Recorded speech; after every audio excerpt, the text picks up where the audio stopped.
Welcome to FabFems Friday with Women in STEM. Our focus today is our professional skill of problem solving with critical and creative thinking. We also have a spotlight on biomedical engineering. Sadly, this is our last FabFems of July for the summer, but please do continue to check back as we will periodically be hosting our discussions, and we'll be posting these panels on our YouTube channel. My name is Amy Beebe. My pronouns are she, hers, and I am the Assistant Director of the Women in STEM, which is within the Division of Diversity and Community Engagement here at the University of Texas at Austin. One of the things that we really love to highlight is our FabFems. You can find many of our FabFems Friday webinar panelists and even more amazing STEM role models in this directory. So it's a national database of women in science, technology, engineering, and mathematics roles and professions who are inspiring role models for all of us. The FabFems directory is managed by the National Girls Collaborative Project, and it's really designed to help increase career awareness and interest within these STEM spaces, what it is, what people are doing out there, who's doing what. So our STEM role models, they create a profile, and some of them want to connect and say, hey, reach out to me, learn more about what I do, what my background is, for any advice. Some just put their profile out there for you to just search and see what is being done in these STEM spaces. And students, you're able to search by a keyword or a variety of factors like zip code, the field of work, interest of engineering or STEM. There are lots of options. So we really, really encourage you to get on that website and just kind of browse around and take a look. Lastly, we are going to unshamelessly plug our YouTube channel. So we are going to be adding all of our FabFems Fridays webinars to our WiSTEM YouTube channel, as well as many other types of videos to help with future or current students. Be sure to subscribe to the channel to get notified when new videos are added, and continue to check back. And if there are any videos on there that you are not finding or not seeing, don't hesitate to reach out for us and say, hey, I'd love to have a video around this topic or this thing. And we can see about finding one and uploading it. All right, so enough with me. I am going to now turn it over to our fabulous panelists to introduce themselves. I'm also excited to give a shout out to IBM for supporting our WiSTEM summer externship. So a big thank you, IBM. We'll have each of our panelists share some quick introductions to get us started. After introductions, we'll have a facilitated panel discussion with some pre-selected questions, but we'll also be taking questions from you all as well. So use that Q&A area to submit your questions at any time throughout our presentation. We should hopefully have time at the end to get to them. Our panelists also will be monitoring that Q&A, and they are more than welcome to type back responses to you as well. So with that, I will turn it over to Ashley to begin introductions. Hi, thanks for this opportunity. So I'm Ashley. I'm studying at business school in Babson College in Boston. I'm from Los Angeles, California, and I'm currently a product manager intern at IBM within the IT automation space. And something that I like to do outside of work is reading and exploring new places. I'm actually at the Austin office right now, and it's my first time here. So yeah.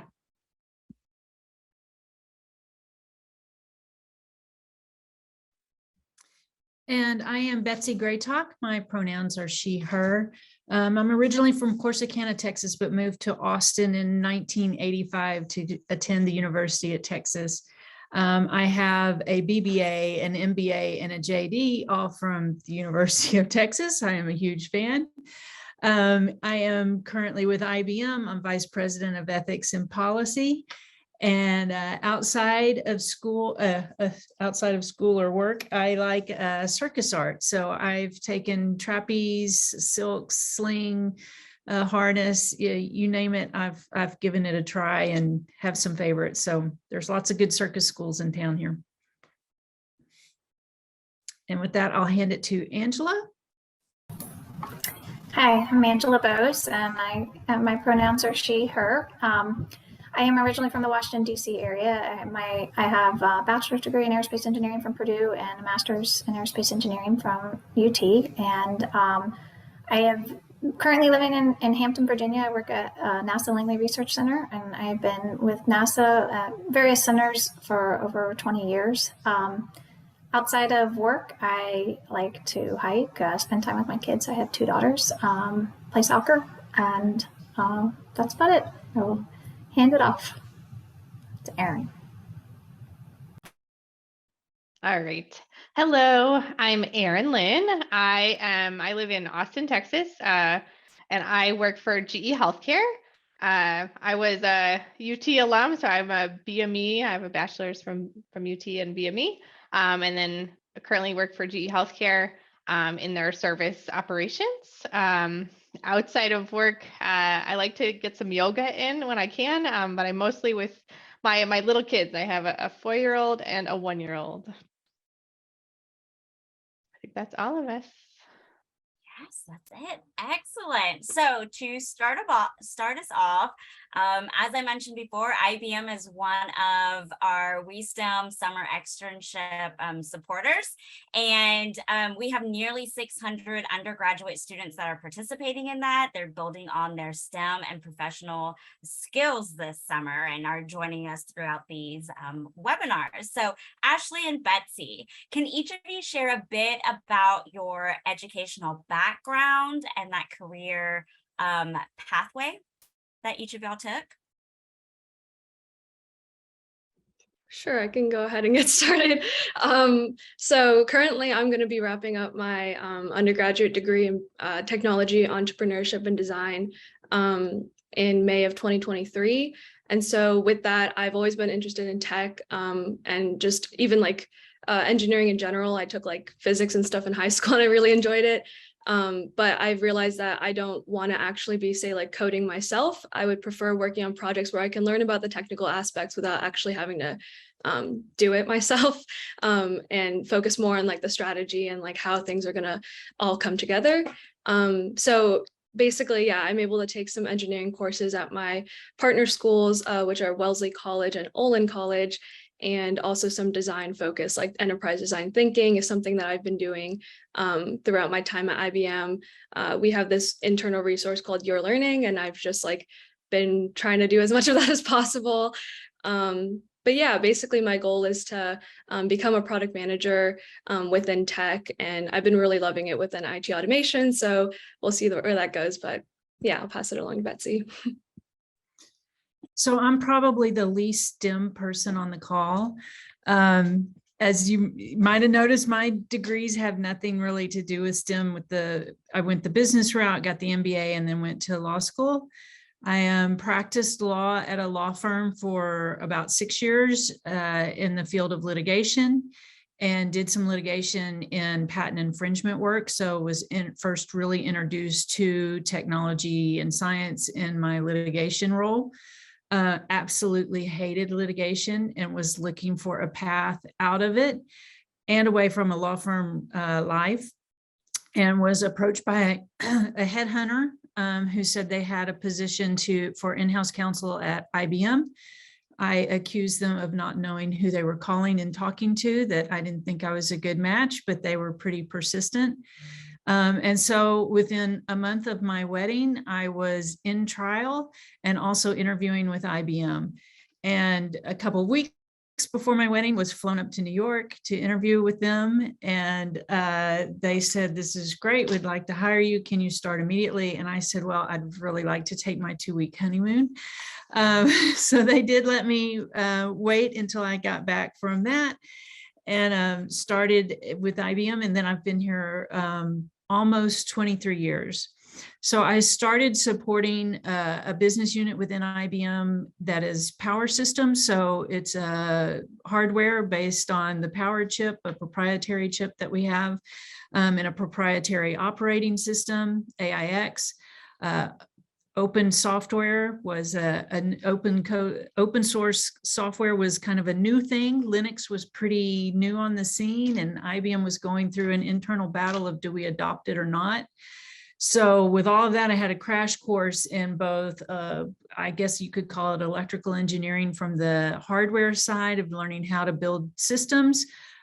Quickly learned what firmware meant and how that operates, what an operating system does, what middleware is, and then what applications and software do on top of that.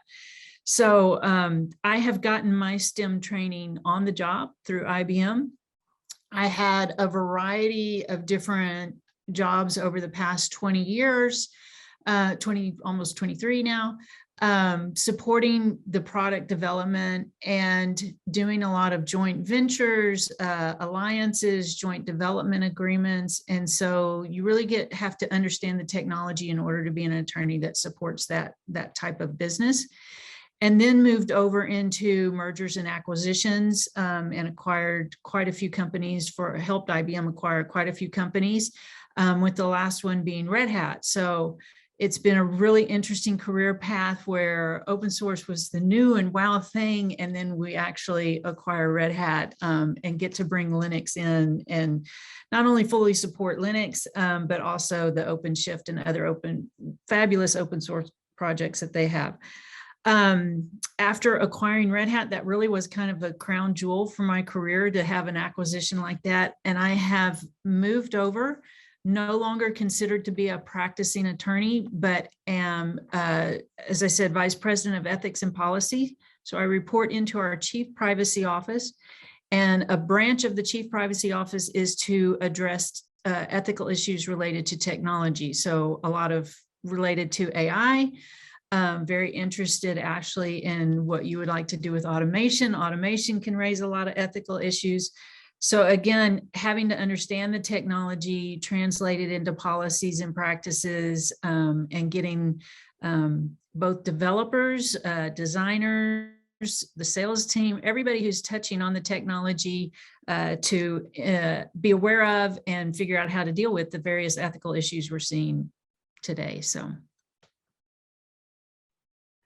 Thank you all very much. And like Betsy, even though you may not necessarily have that STEM background, you still have a fair amount of STEM background that you've just accumulated through your experience. And it really shows a highlight of like all of the different directions that you can start moving through as you start in a career, and that it's not always super linear, that it can be kind of exactly right.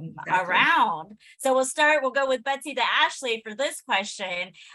Giving us a glimpse about where our professional skill that we are talking about this week, solving problems with critical and creative thinking, how has that come into play at IBM with your roles? Or whichever. Betsy, if you want to start us off. You want me to start with that one? That's an easy one for me. So, you can imagine obviously critical thinking and problem solving when you're an attorney. So I was negotiating a lot of deals. And so that's a critical skill. And it becomes even more critical when you think about it in terms of who IBM negotiates with. So we negotiate with companies around the world. And so often you're having to be pretty creative about it because you're also crossing cultures.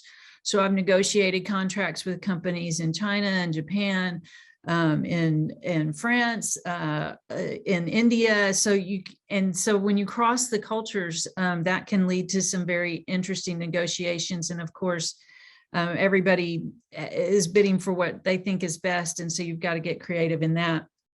But as you're moving into any type of career path, so whether you're working for a large company or a small company, you have to apply your critical thinking skills and your creativity in dealing with a variety of issues. So I've had to do it with budget as you move up into management, or if you're a startup, you're always going to have to be creative with how you're using your budget and doing your applied critical thinking as far as what are your priorities and how are you going to focus on your strategy.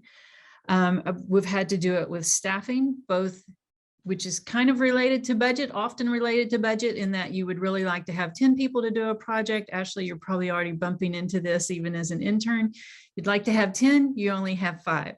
And the other creative way that has come up throughout my career is you actually have 10, but 2 are out on maternity leave, 1 is sick, and 1 is on vacation. And so you always have to deal with these unknown factors popping up, and that will lead you to having to critically think through different problems and issues. Every time you're communicating, regardless of whether you're communicating with somebody outside of the company, you're negotiating with them, or negotiating with other people within the company, or communicating with them, you're typically trying to persuade them to adopt your point of view. So you've got a project that you would like to advance, you'd like to give them, for them to give you a budget to advance something, various perspectives that you want to take within the company, but this is with the engineers and with the developers, with the product teams as well.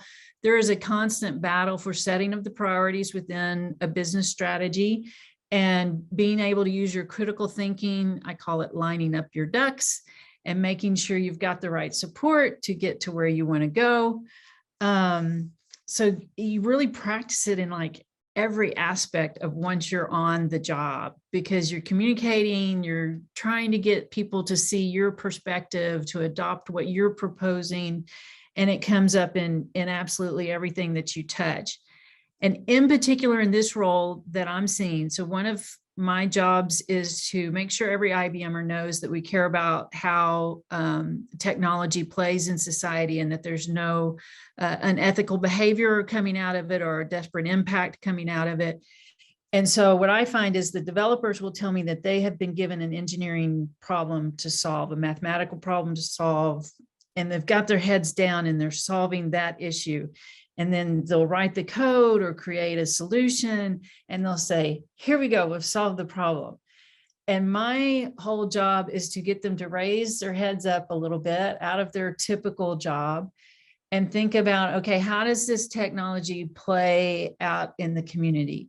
What if something goes wrong? So we're doing a lot with AI. So what if the data actually has some bit of, I don't want to say it's corrupted, but it has a piece of information that is causing your algorithm to have a different output than what you anticipated?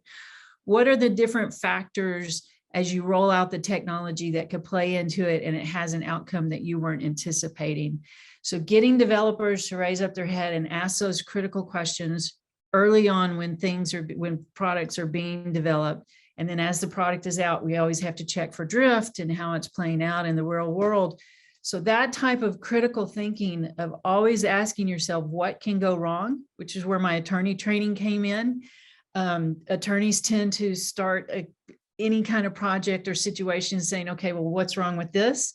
Which is a rather negative way to sometimes look at the world, but it does bring in that critical thinking of, okay, how can this go wrong? So I'm predicting it and then backing up from there and trying to address those problems before they're problems. Yeah.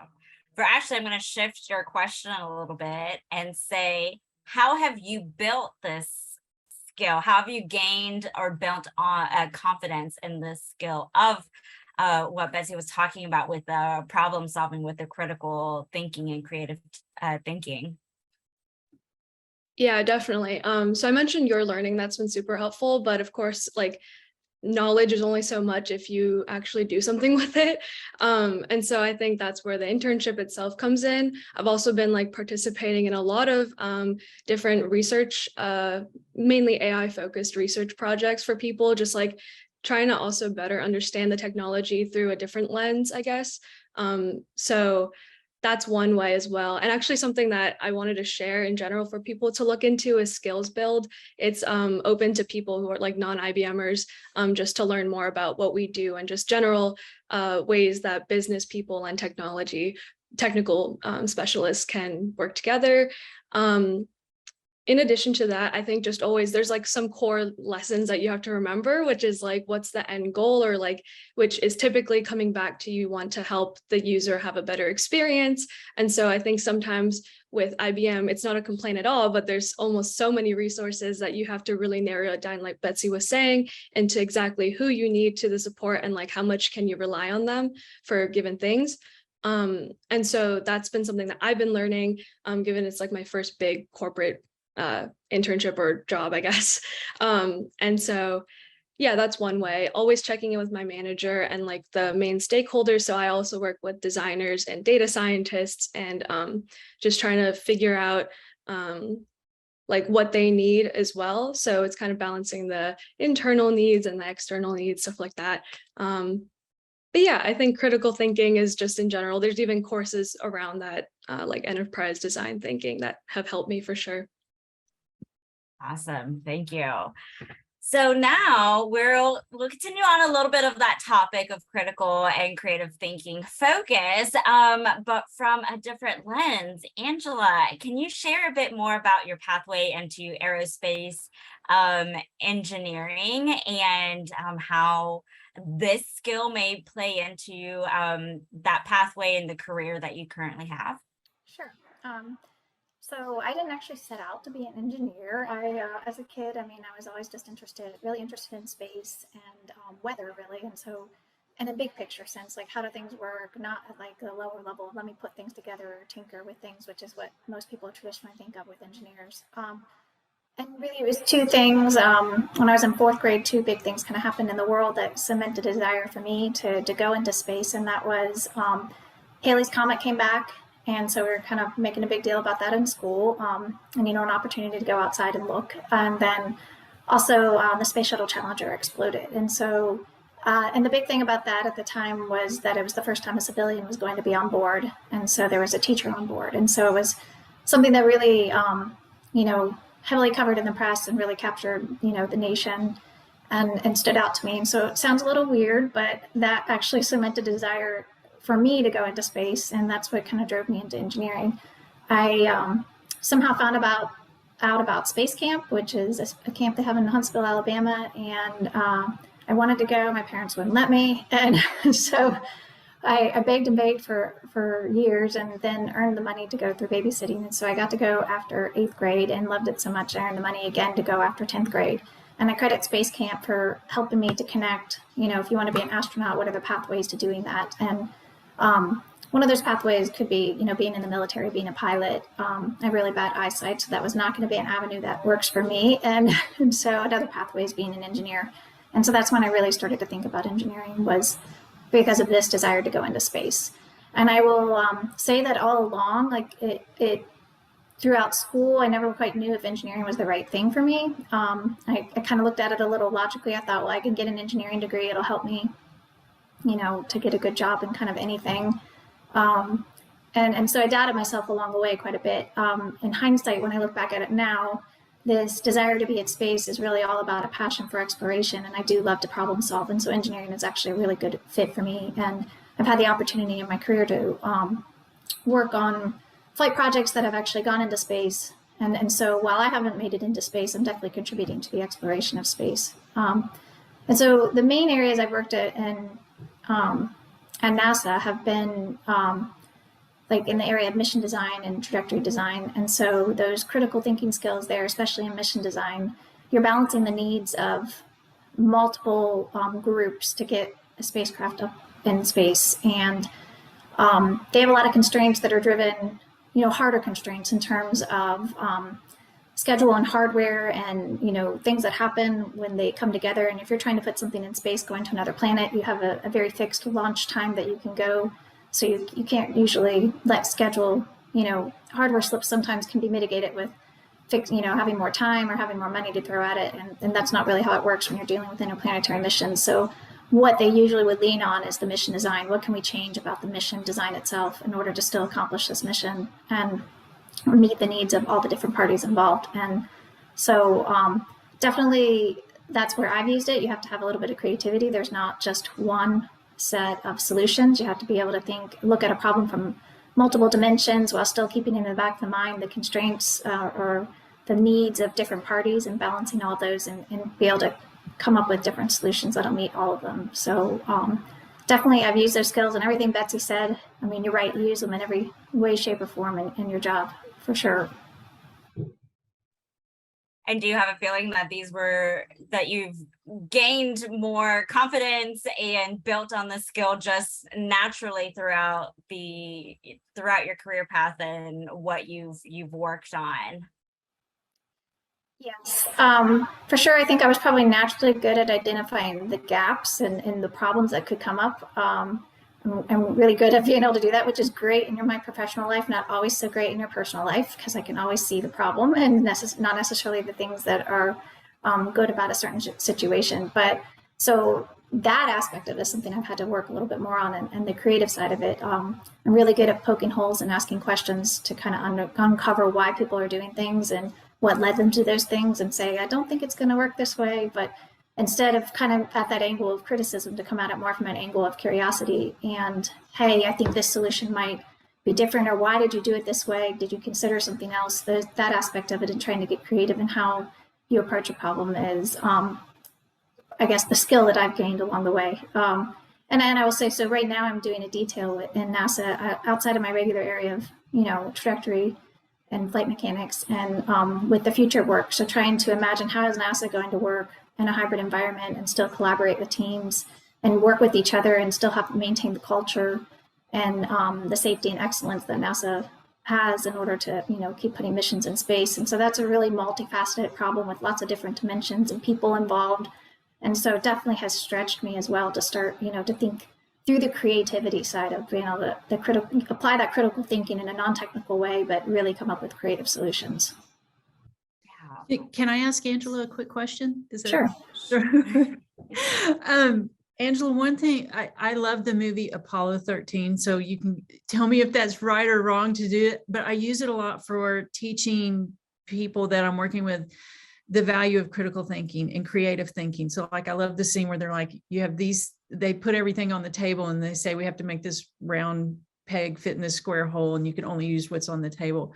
So I'm curious, do you support that idea of like looking at the Apollo 13 mission and what they had to go through as a way to help teach critical thinking? Or is that, I'm interested in having your perspective as to whether that's a good mission to study or not. Sure, it's a good mission to study. I mean, definitely they had it's an unfathomable problem they had to solve, and the fact that they were able to solve it and get the astronauts home safely is a real tribute to their critical thinking and problem solving. And it really leans on, I guess, what I was saying is that in the NASA culture, you lean on the design and the mission itself to fix things than necessarily, and so you have to think differently, I guess. So yeah, I would say that would be a good way to teach it. I mean, it's obviously a Hollywood version of it. I don't know if it played out exactly how that happened, but to a large extent, it probably did. I'm sure there was a lot of contentious arguing going on in the real room at the time. Definitely. And I appreciate you talking about approaching the problems creatively and asking those questions to dig a little bit deeper and learn a little bit more about what the problem is, the solution, and how you're getting there, or how it may change.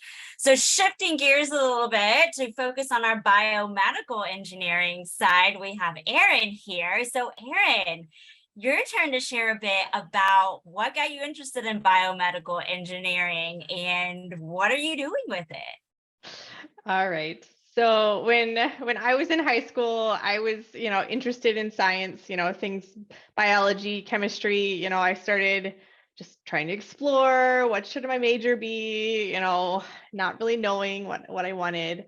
I thought biomedical engineering sounded cool at the time. I really liked learning how the body works and how, things like genetics and just all the cool things about, medical, like how new medical processes.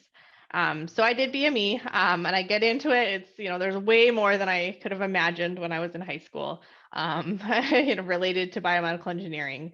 Learned a lot about the scientific process and labs and research and going on to do PhD and all that. And basically decided I didn't want to do that.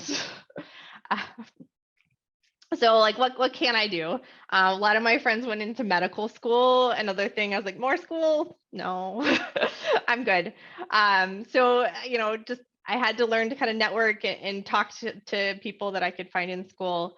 And I ended up applying for and getting an internship with GE Healthcare. So that's what kind of started me down the path of, working in a medical device company, kind of that corporate world. I really enjoyed my internship. And then with most internships, you get the opportunity to apply for a full-time job. So I did that and got that. So I have worked for GE Healthcare my entire career. So I don't even know, since 2009, 11. So 13 years, and I can't count.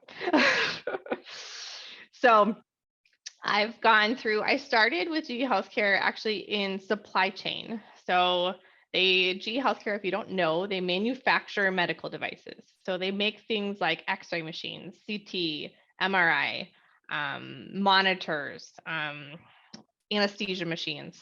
So they make all sorts of different medical devices. So I started in manufacturing. So they're actually, the plant where they would make the machines. And so I did different roles in some leadership roles and materials. I did some couple different roles there, but then ultimately decided I wanted to be, personally, I wanted to live in Texas.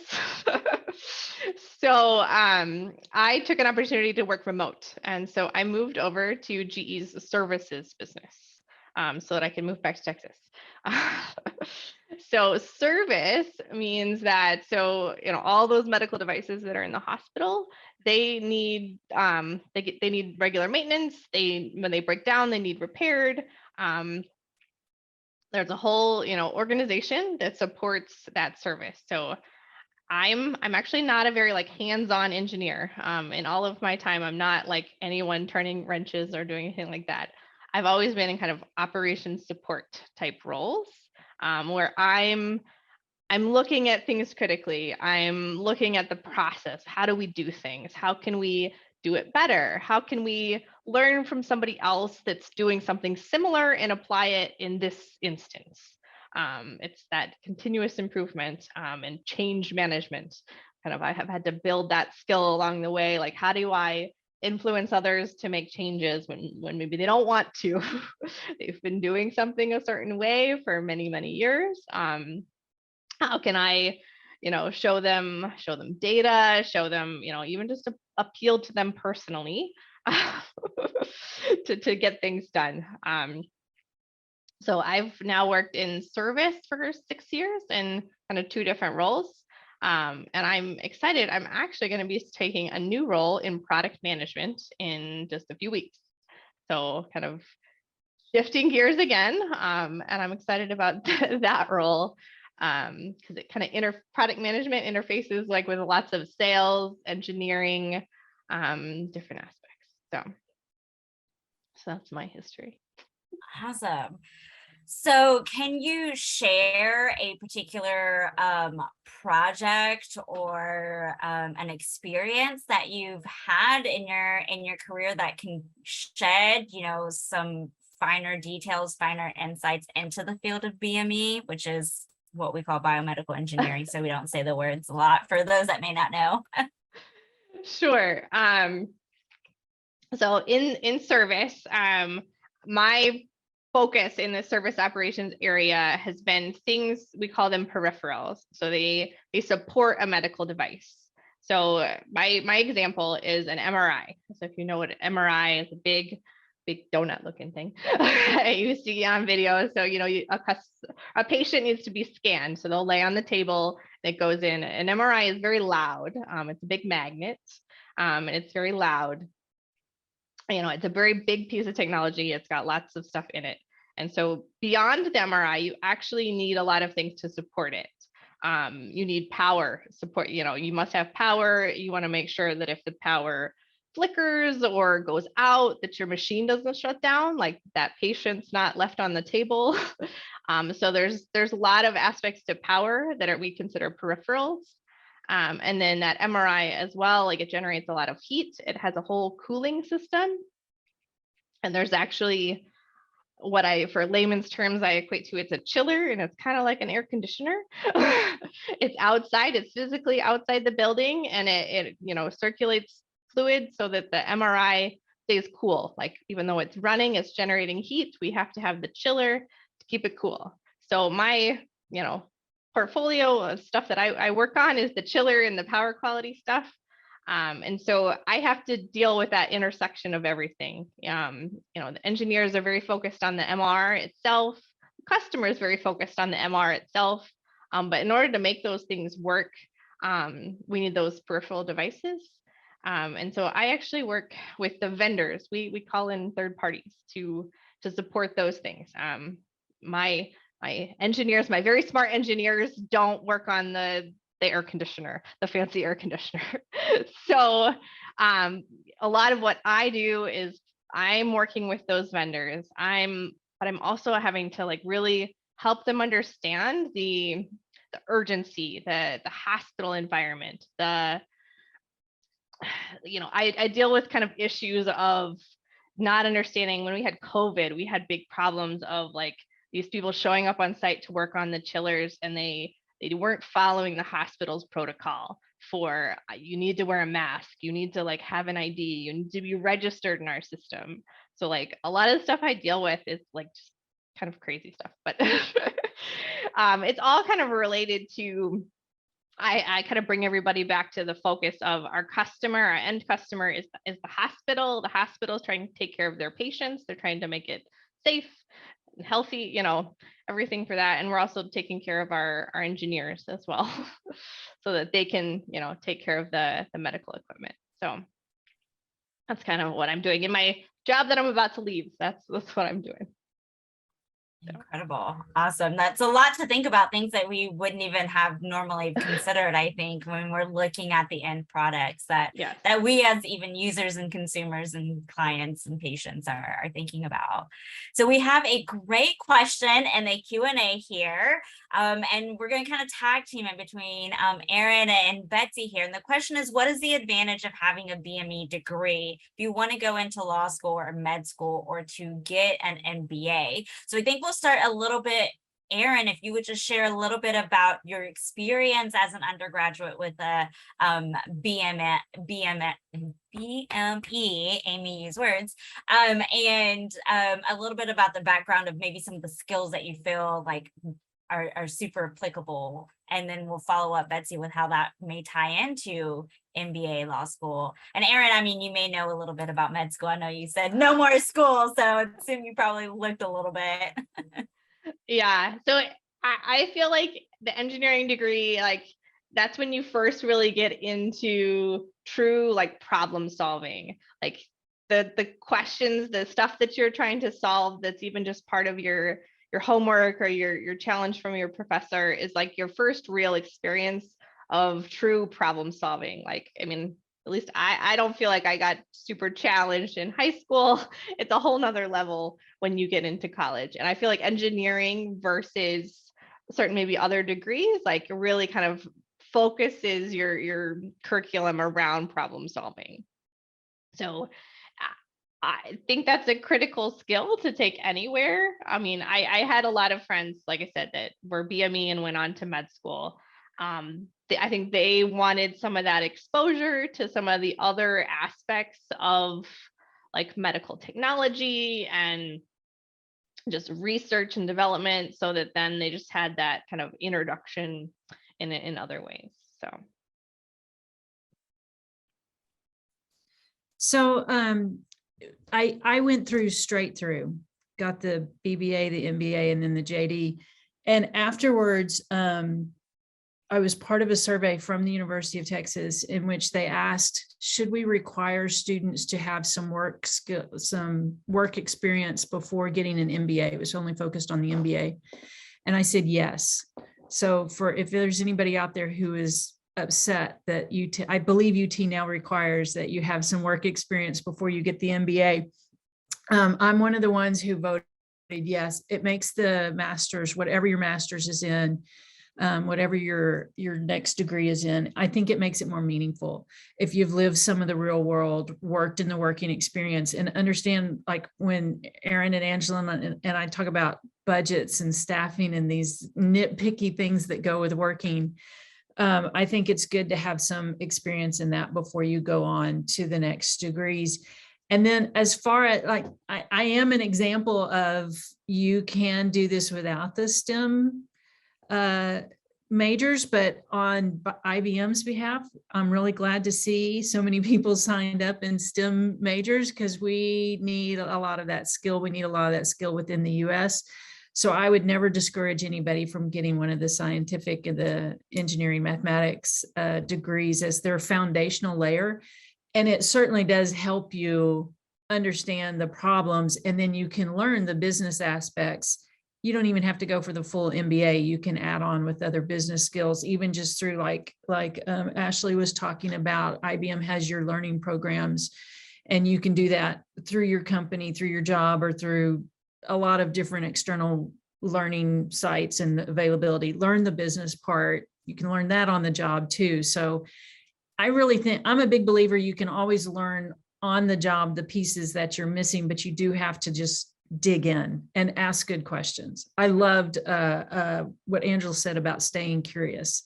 Just stay curious about the entire operation of your business. Such great advice. So we have two more questions. One of them is for Angela. What is a unique part of your job that most people don't think about?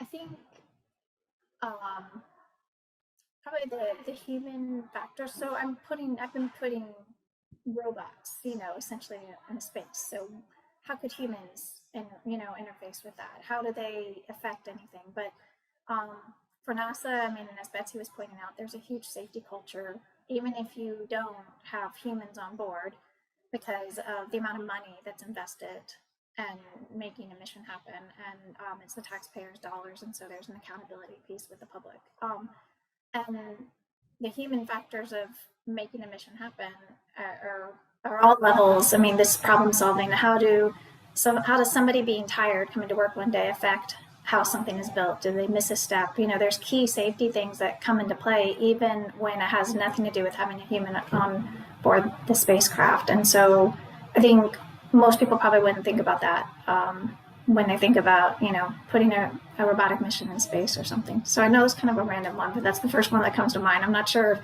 if that's answered the question the way they wanted it, but no, absolutely, because I think that it comes to what everyone's talked about, thinking critically and creatively and trying to identify, like, where should we be thinking about? And it's important to note that human factor does play such a huge role in no matter what positions or projects that you're working on, and that it comes into play when you're trying to solve a problem or think of solutions. So it really is like, oh yeah, like it feels like a duh, but that we may not always think about. Thank you so much for that, Angela. So Ashley, you have our last questions before we wrap, and it's really going to be centered around internships. How did you find your internship? What did that process look like? And any advice that you may give out for folks that may be in that space right now?